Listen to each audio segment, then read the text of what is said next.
کوئی کہہ سکتا ہے کہ کافی وقت گزر گیا ہے، کوئی نیا نبی آ کر اپنی تعلیمات کا آغاز کرے، ہونا چاہیے تھا ایسے، کافی وقت گزر گیا ہے۔ بعض جاہل لوگ اس طرح کی باتیں کرتے ہیں۔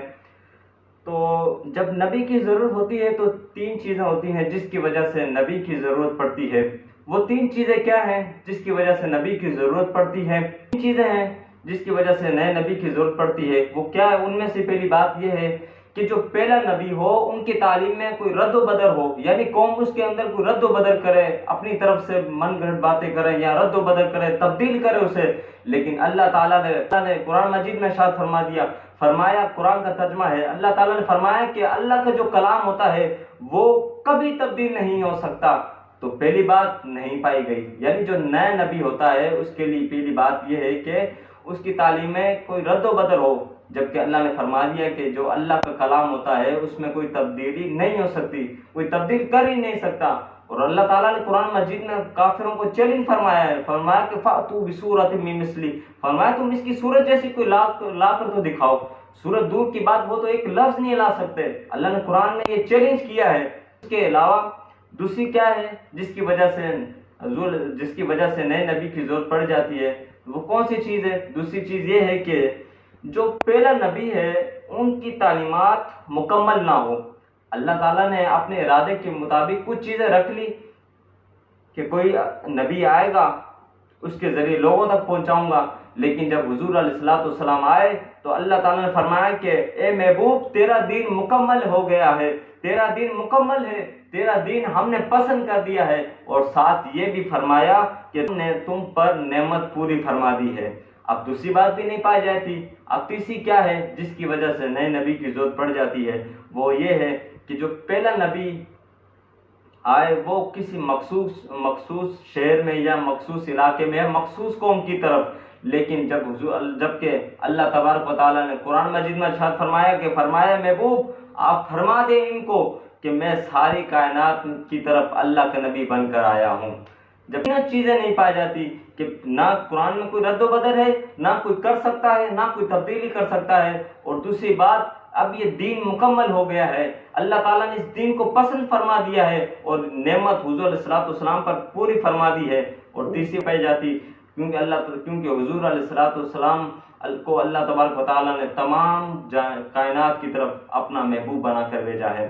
اب لفظ قرآن مجید میں ارشاد فرمایا کہ اللہ تبارک و تعالیٰ نے ما کان محمد ابا احد من رجالکم ولکن رسول اللہ وخاتم النبیین وکان اللہ بکل شیء علیما۔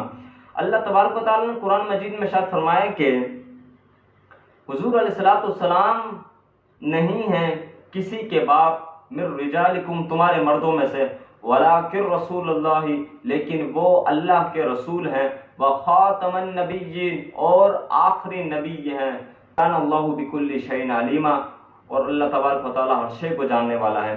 اب یہ ایسے کچھ گفتگو کروں گا۔ الحمدللہ ہم سنیوں کا عقیدہ ہے کہ ہم بلا تعویل کے حضور علیہ السلام کو آخری نبی مانتے ہیں، کہ حضور علیہ السلام بغیر تعویل کے آخری نبی ہیں۔ الحمدللہ ہم سنیوں کا یہ عقیدہ ہے۔ اگر کوئی شک کرے گا تو ایمان کے دائرے سے خارج ہو جائے گا۔ انکار تو دور کی بات، اگر کوئی اس بات میں شک کرے کہ حضور علیہ السلام کی بات ہو سکتا ہے کوئی نیا نبی آئے، اگر کوئی شک کرے، انکار تو دور کی بات، اگر کوئی شک کرے گا وہ بھی ایمان کے دائرے سے خارج ہو جائے گا۔ اب کسی نے اس کا ترجمہ کیا کہ فرمایا کہ خاتم کا معنی یہ ہو سکتا ہے کہ اس کا معنی ہے کہ سب سے آخر میں آنا نہیں ہے، معاذ اللہ اس طرح ترجمہ کیا، کہا کہ یہ جو خاتم ہے نا اس کا معنی یہ نہیں کہ سب سے آخر میں آنا ہے، بلکہ اس نے کہا کہ ایک نبوت ہوتی ہے وہ ذاتی، ایک نبوت ہوتی ہے عرضی، لیکن جو حضور علیہ السلام کی جو نبوت ہے وہ ہے ذاتی ہے، یعنی اس کا مطلب یہ ہوا کہ حضور علیہ السلام کی وجہ سے دوسروں کو نبوت ملی۔ یہ پہلے ہونا یا بعد میں ہونا یہ فضیلت نہیں ہے۔ اور قادیانیوں کا جو دجال ہے اس نے کہا کہ ہم تو خاتم النبیین مانتے ہیں، لیکن معنی یہ ہے کہ نبیوں کی مہر یا نبیوں میں افضل، جبکہ یہ معنی نہیں ہے۔ اب یہ جو قرآن میں ذکر آیا ہے خاتم کا معنی، یہ بھی تو ایک قرآن ہے۔ اب قرآن کے تفسیر کے مدارج، اب تھوڑا آگے چلتا ہوں، آپ کی بات سامنے رکھتا ہوں، قرآن کے تفسیر کے مدارج، اب اس کے 5 درجے ہیں۔ پہلا درجہ تفسیر القرآن بالقرآن، یعنی قرآن کی تفسیر قرآن کے ساتھ کی جائے، جب قرآن نے فیصلہ کر دیا بس بات ختم، اب اس میں کوئی تعویل نہیں نکالی جائے گی۔ اور دوسرا درجہ تفسیر قرآن بالحدیث، یعنی قرآن کی تفسیر حضور کے قول کے ساتھ کی جائے، حضور کے فرمان کے ساتھ کی جائے، یعنی حضور علیہ السلام نے جو فرما دیا بات ختم، اب اس میں کوئی تعویل نہیں کی جائے گی۔ اور تیسرا درجہ تفسیر القرآن بالاقوال صحابہ، یعنی تفسیر قرآن صحابہ کے اقوال کے ساتھ کی جائے۔ اور چوتھا جو درجہ ہے وہ ہے تفسیر القرآن بالاقوال تابعین، یعنی قرآن کی تفسیر تابعین کے قول کے ساتھ کی جائے۔ اور پانچواں تفسیر القرآن بالاقوال ائمہ مجتہدین، یعنی امام اعظم نے اس طرح ترجمہ کیا ہو، یا امام مالک نے کیا ہو، یا امام شافعی نے کیا ہو، امام مالک نے کیا ہو، یا کسی امام ائمہ مجتہدین میں سے کسی نے کیا ہو، جبکہ کسی نے ایسا معنی نہیں کیا، نہ حضور کے اقوال کے ساتھ، نہ حضور نے اس طرح کوئی فرمایا کہ اس کا معنی یہ ہے، نہیں، بلکہ جو اس کا معنی یہ نہیں ہے۔ اب میں آپ کے سامنے اس کا معنی رکھتا ہوں۔ حدیث کی قرآن کے بعد جو سب سے بڑی کتابیں ہیں، مشہور کتابیں ہیں، کون سی؟ صحیح بخاری، صحیح مسلم، ترمذی، ابو داؤد، نسائی، ابن ماجہ، یہ بڑی مشہور کتابیں ہیں۔ اب حدیث میں آپ کے سامنے رکھتا ہوں، یہ حدیث ترمذی کے اندر بھی موجود ہے اور صحیح مسلم کے اندر بھی موجود ہے۔ پیج نمبر اس کی جو حدیث ہے وہ ایک جگہ پہ ہے 2365 اور 2366 پر، اور ایک حدیث 2218 اور 2219 پر۔ اب موجود ہے یہ حدیث، باب ہے کتاب الفتن ما جاء لا تقوم الساعة حتى يخرج كذابون۔ اب یہ حدیث آپ کے سامنے رکھتا ہوں کہ لفظ خاتم کا معنی کیا ہے، آؤ حدیث سے سنتے ہیں۔ حدیث کیا کہتی ہے؟ حضور علیہ السلام نے فرمایا کہ لا تقوم الساعة، حضور علیہ السلام نے فرمایا کہ قیامت اس وقت تک قائم نہیں ہوگی، حتی سیکون فی امتی 30 کذابون، حضور علیہ السلام نے فرمایا قیامت اس وقت تک قائم نہیں ہوگی یہاں تک کہ میری امت میں 30 جھوٹے دجال آئیں گے، اور ان میں سے ہر ایک کا دعویٰ ہوگا کہ میں نبی ہوں، لیکن حضور علیہ السلام نے آگے فرمایا کہ کلہم یزعم، کہ ان میں سے ہر ایک کا دعویٰ ہوگا، وہ کیا دعویٰ کرے گا کہ میں نبی ہوں؟ تو حضور علیہ السلام نے فرمایا کہ انا خاتم النبیین، حضور علیہ السلام نے فرمایا میں آخری نبی ہوں، لا نبی بعدی، میرے بعد کوئی نبی نہیں آئے گا۔